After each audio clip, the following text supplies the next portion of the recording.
We welcome you back to Newsmax Prime with these scenes from back in 2013. You remember that blackout during the Super Bowl? And while that just delayed the big game for a time, there are new concerns as Super Bowl 50 approaches.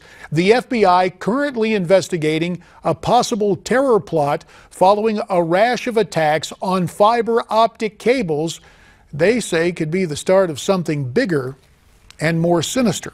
For more on this threat, we welcome via Skype from Palm City, Florida, former U.S. Secret Service agent Dan Bongino, who's also the host of Renegade Republican podcast at Conservative Review, and he's the author of the new book, The Fight, a Secret Service agent's inside account of security failings and the political machine.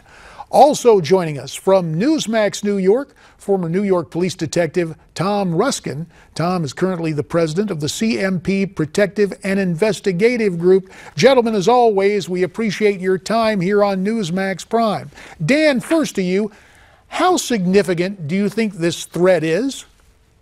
It's very significant, JD, but I'm not sure that, and again, this isn't meant to diminish the significance of the threat. I'm not sure if this is what we've sadly become accustomed to in the last 6 or 7 months with ISIS-inspired soft target terror attacks. The cutting of fiber optic lines requires a degree of technicality that, while it may be a threat, it may be from larger operations, maybe state actors, some form of international sabotage. I don't see this as being ISIS-inspired soft target attacks. They're used to small arms tactical assaults, a couple of Kalashnikovs or AR-15s, and a crowd. It just requires a lot of planning to do this and leaves a lot of investigative breadcrumbs. But, you know, I could be wrong. That's just my opinion on it. Well, you know, there is one element of this, Tom, that intrigues me and, quite frankly, mystifies me a bit. If I'm not mistaken, this year, the site of the Super Bowl at the new Niners Stadium, Levi Stadium out in Santa Rosa, California. And typically, a terror act takes place with the world watching. So if you're attacking the fiber optics, that would seem to suggest something other than, forgive me, typical terrorism, would it not? You're absolutely right, and Dan's absolutely right as well. I mean, I agree with Dan in the idea that it sort of fits more of the characteristics of a statewide terrorist attack. We know that the Chinese for years and years and years are hacking and looking to do different types of attacks on the U.S. government. And this would be a perfect opportunity for someone like that, or a state-run sponsored terrorist attack, to attempt it, to see if they could do it and then see how much it disrupts the U.S. Well, it is something that we will literally have to keep our eyes on in the days ahead. Now, there's something else going on that we need you gentlemen to comment on, and that is the state of policing, law enforcement here in the United States. Last night, former New York Police Commissioner Bernie Kerik was on this program. We talked about the 2 cop killings, one in Ohio and in Utah. Bernie had this reaction. Let's look and listen. This is behavior that has been increasing.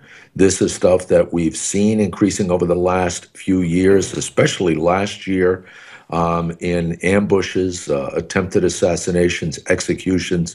And I think this is something that's going to continue if the leadership in government, starting from the White House on down, if they don't set an example for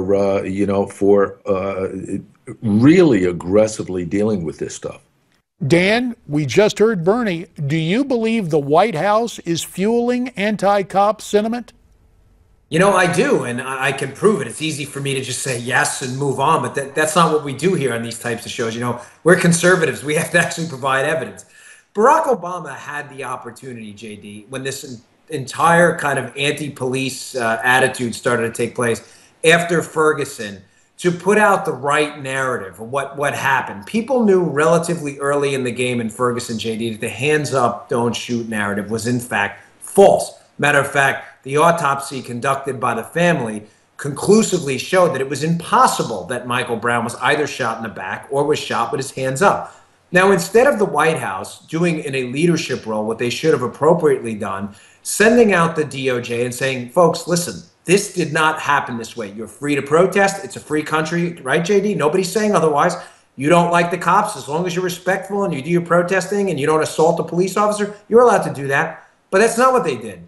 They let this environment grow and metastasize because it benefits them politically. And I think every rational actor on both sides of the movement understands that's why they let this happen. It benefited them politically, organizationally, and it's a real shame because real people are being hurt by this. A minute remains, and Tom, you will get the last word. So whether you call it a war on cops or not, the fact is, if a police officer feels he has a target on his back, that is going to affect the way he does his job, is it not?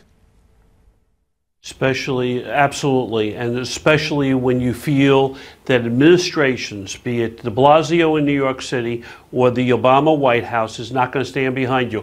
I will take Dan's point one step further. The Obama White House sent 3 representatives to the Brown funeral in Ferguson, knowing the evidence did not support the hands up, don't shoot theory, and has never sent a representative to any police funeral in this country that I have known of. There is one word for that, gentlemen: despicable. Tom Ruskin in New York, Dan Bongino in Palm City, Florida. Gentlemen, as always, you have our thanks for your insights and analysis. Again, the name of Dan's book, The Fight, a Secret Service agent's inside account of security failings and the political machine.